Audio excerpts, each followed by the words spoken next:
All right, Friday, we are working on some deadlift movement, but we're gonna go back to the sumo deadlift for the strength. Last weekend, we saw this 8-6-6-4 with a conventional deadlift, and now we're gonna be doing that building with our sumo. Remember with the sumo, your heels are gonna be wider than they would be for your regular conventional deadlift. You're also gonna be more upright.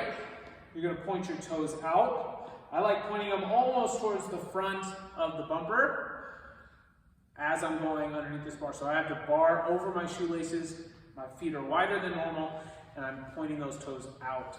Then as I go down, I'm gonna keep my arms basically straight down from the shoulder. I'm gonna keep my chest high. I'm gonna push the knees out as I go down and grab this bar. I'm not gonna be in my normal hinge that I would for deadlift. It's kind of awkward from this wide stance. So think of this being more squatty.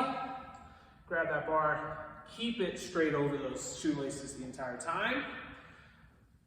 And when you go down, not as much shoulders coming forward as it is that butt going back and those knees pushing out.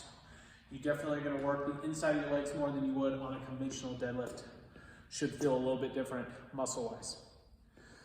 Build through that, but you're also getting comfortable because in the workout, you're gonna have sumo deadlift. And in the sumo deadlift, or for the workout in the sumo deadlift, it's just one. It's meant to be heavy, but heavy that you can continue doing and with good form. So for the workout, this is a sprint. You're gonna have 4 sets of a 3-minute AMRAP. You're gonna do 3 minutes of work, rest for a minute, do it again. You gotta do that 4 times. You're gonna pick up where you left off each AMRAP. It's one sumo deadlift, heavier, on the heavier side, but it's paired with 2 very cardio, breathing, heavy, taxing exercises. So you've got to make sure you're braced and set for that one heavy sumo deadlift each time. 2 bar-facing burpees, not far-facing burpees. 2 bar-facing burpees.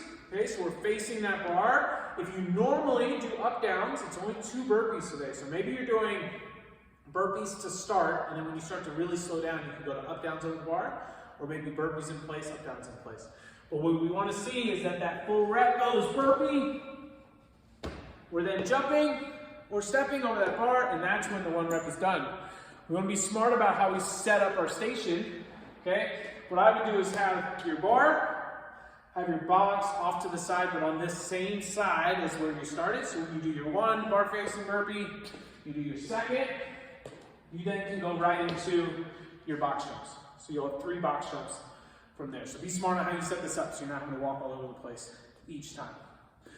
But 1, 2, and 3 seems simple, but you know how that goes when you see these low numbers and you got to do a lot of them.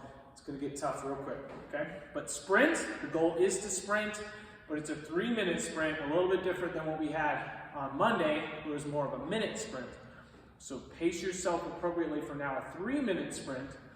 Rest a minute in between. Try to stay consistent across all 4 sets. The goal is to get 4 or 5+ rounds on each AMRAP. Brace yourself for those sumos. Have fun. See you on Friday.